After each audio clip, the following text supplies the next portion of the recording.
Video में पहला सवाल जो कि बहुत इम्पोर्टेंट था। अब हम देख रहे हैं 13.1 का तीसरा सवाल भी बहुत ही इम्पोर्टेंट है। इसमें सवाल में क्या लिखा हुआ है वो पढ़ के बताते हैं आपको। लिखा है निम्नलिखित बंटन एक मोहल्ले के बच्चों के दैनिक जेब खर्च दर्शाता है और माध्य जेब खर्च जो है वो 18 रुपया है। लुप्त बारंबारता f ज्ञात कीजिए। ठीक है, तो लुप्त संख्या हमको f बारंबारता निकालना है। ठीक है, तो पहले हम इस सारणी को डायरेक्ट यहाँ पर बना लेते हैं। तो यहाँ पर हम पहले बनाए क्या, यहाँ पर हमने बनाया दैनिक जेब भत्ता। ठीक है, रुपयों में। यहाँ पर हम क्या लिखेंगे, यहाँ पर हम लिखेंगे बच्चों की संख्या। बच्चों की संख्या लिखेंगे यहाँ पर, और जिसको हम बोलते हैं FI।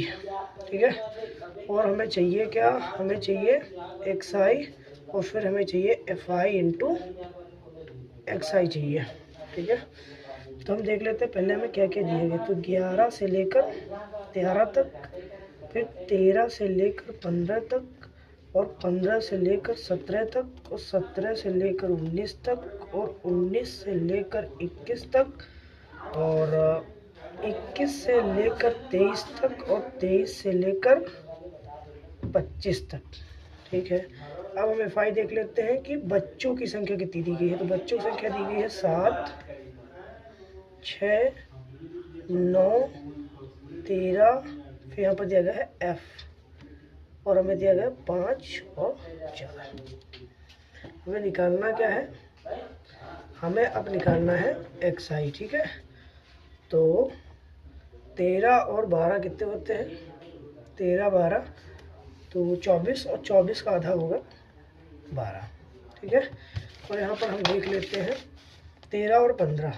तो जब 13 और 15 को ऐड करोगे तो यहाँ हो जाएगा ये 28, और 28 का आधा कितना होता है, तो 28 का आधा होता है 14।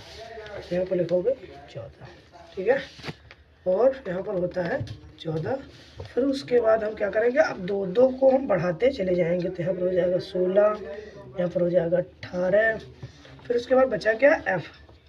अब F की जगह पे हम क्या लिखेंगे, यहाँ पर लिख देंगे 20। कितना लिख देंगे 20। फिर यहाँ पर क्या हो जाएगा 20, दो दो बढ़ाते चले जाओ 22, और फिर यहाँ पर हम बढ़ाएंगे 22 24। अभी इसलिए बढ़ाया गया क्योंकि इनके अंदर का जो डिफरेंस है वो 2 का है। जब 2 का डिफरेंस है तो एक बार में अगर 12 बने तो आप 2 2 ऐड करते चले जाइए।